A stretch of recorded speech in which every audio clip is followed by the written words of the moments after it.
Ed Piskor here, and I'm getting back into highlighting some of my Outlaw inspirations now that everybody knows the comic I'm working on at this point is Red Room.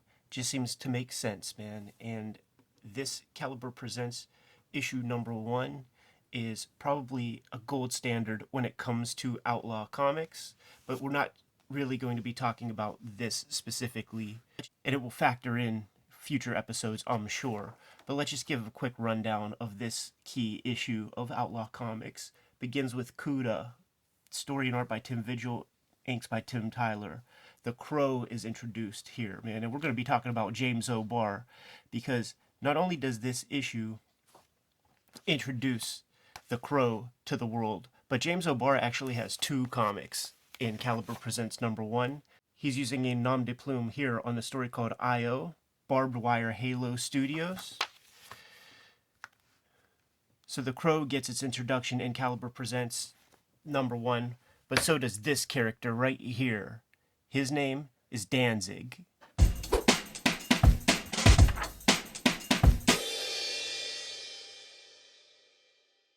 So when it comes to James O'Barr's comics, he's left an amazing impression for as few pages as he's actually drawn.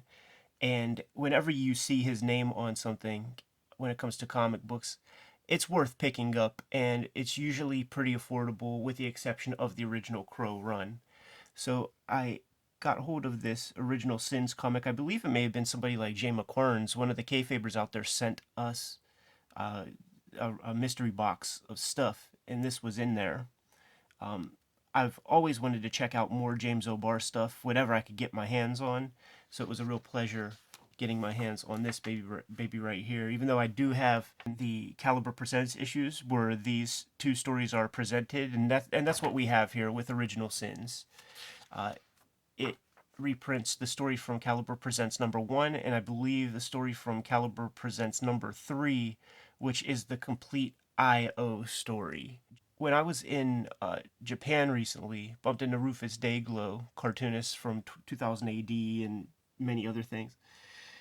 He said he met and knows James O'Barr and revealed to me that James is a former Marine, or I guess if you are a Marine, you're always a Marine. So this is a war story. We're led to believe that these characters right here are the good guys because the people that they're fighting have hammers and sickles on their helmets. If you were around in the 80s, man, that signified villains. Here's the thing about I.O. 1989, this story got me thinking about and wondering if Jaime Hernandez plays a part in James O'Barr's comics making. Not necessarily for the art portion of it, maybe for some of the spirit. If Jaime is punk rock, just James O'Barr stuff is more steeped in the sort of heavy metal side of things. I mean, in fact, with this character Danzig right there, but this sort of avalanche of text on this splash page is what got me thinking about the Jaime connection, specifically Love and Rockets number 2, where the story is initially told through letters with like sort of images to go along that didn't necessarily fold one panel into the next. The writing did a lot of the lifting, and with this verbosity right here, like it seems like that's what James O'Barr's trying to kind of deconstruct, trying to paint a picture with words that kind of go along with the image. A noble effort. The storytelling here isn't so great, and that generally will be the bane of many of the Outlaw comics that I show off. The storytelling hasn't caught up to the actual drawing, and when it comes to Outlaw comics, these comics are usually rendered to death. The artist places a lot of importance on just making really cool pictures, and the storytelling component is another skill set that needs to be honed and developed.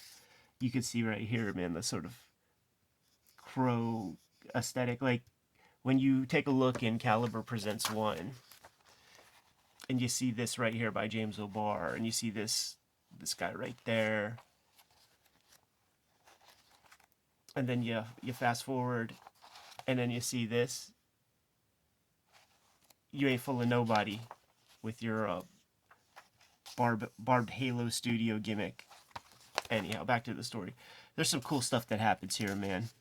This dude gets his cap peeled, shot through the helmet, and this was a fun kind of like attention to detail. They know there's a sniper. They hear like little whizzes through the brush, and they say that this dude right here turns around and has like 4 bullet holes in the helmet that are reminiscent of like a 4-star general, and the helmet falls off, man, and he has his cap peeled. And one could imagine that Danzig is the badass of the crew. I mean, he's got a half cybernetic face. Where was Cable created in conjunction with this? I don't know, but the Terminator definitely precedes all of them. And our pal Danzig, kind of a Terminator, man.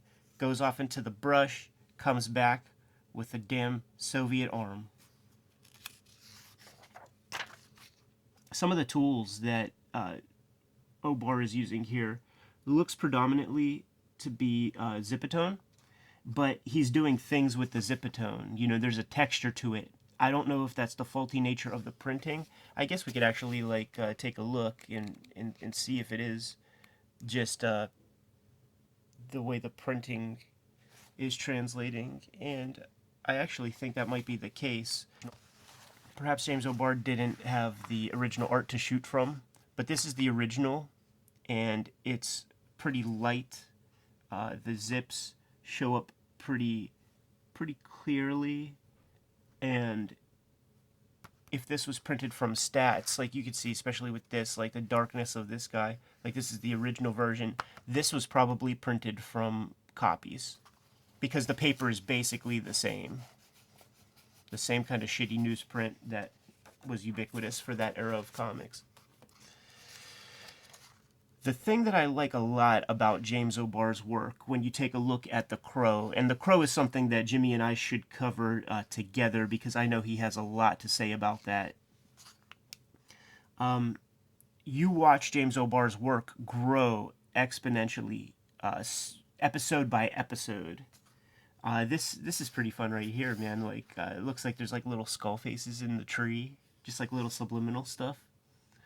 But basically, our guys are pinned down, and they have to do their damnedest to move forward, to progress. The world hangs in the balance.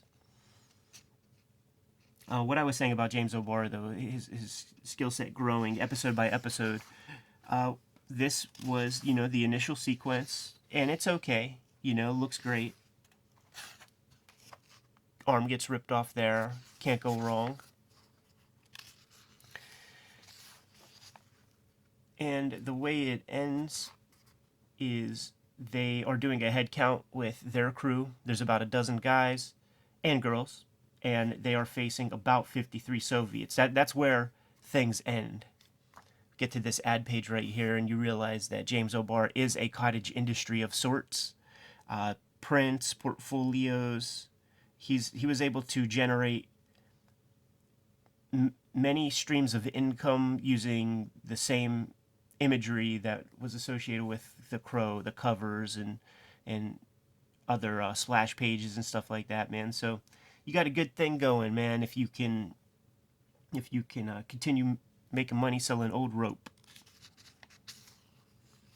And I mean, essentially that's what this comic is right here. You know, this comic came out in 98, 99, and it's a reprint of 10-year-old strips. Now, you fast forward a couple of issues of Caliber Presents, and then you get this next sequence, and just in this small period of time, the art levels are increasing. And that is the cool thing. That is the inspirational thing that I glean most from James Barr's work. His work may be sort of few and far between, but he's pushing it. He's pushing his limits, like with everything that he puts together. So it's a pretty simple story. Like the good guys against all odds, run forward, go after these Soviet bad guys. There's a very cool sequence that should be coming up if I didn't already bypass it. Well, actually, this is very cool. I've never seen this in comics, and this is all analog stuff. So how do you create a feeling of kind of coming out of a concussion or a daze? And he uses Zipatone, a little bit of pen work here, and then the fully rendered illustration. Like this right here is worth the price of admission. This is something that I will keep burned into my mind, and this is the reason why you hold on to comics that you might not necessarily otherwise keep, because if there's like one sequence, one little transition, it's worth making note and it's worth keeping on deck. Now, I love this comic and I was always going to hold on to it, but you know what I'm saying. Like, there are comics that I have in the collection just because I like the Ken Brusnick lettering. So it's in page 1, it's established that they have C rations. You hit a button, they heat up, and it's all good. Or not, you know, it's shitty food. So this guy takes one of his C rations, pushes it into the dude's helmet, like hits the button, and burns his face off, blows his head up. Nice little piece. The story ends with the good guys kicking ass, not before Danzig needs to use up all the rest of the platoon's morphine. So there's the heroin part. Like, this is like probably the most outlaw panel of the thing. So after they destroy all the bad guys, in comes the air support, and we find out that their crew, the crew of the people we just watched, is 53rd and 3rd, which is a nod to the famous Ramones song. And it ends with our guys, Danzig, saying, like, you know, I bet you I could shoot them down with one bullet. Like, fuck those guys, man, coming in after we kick some ass. And finally, to pad out the rest of the thing, because James O'Barr comics are very rare morsels, these look and feel like commissions, perhaps. Interesting that they're all from, like, 1994, because this magazine was published in like 98 or 99. That's a Brandon Lee inspired piece if I've ever seen one.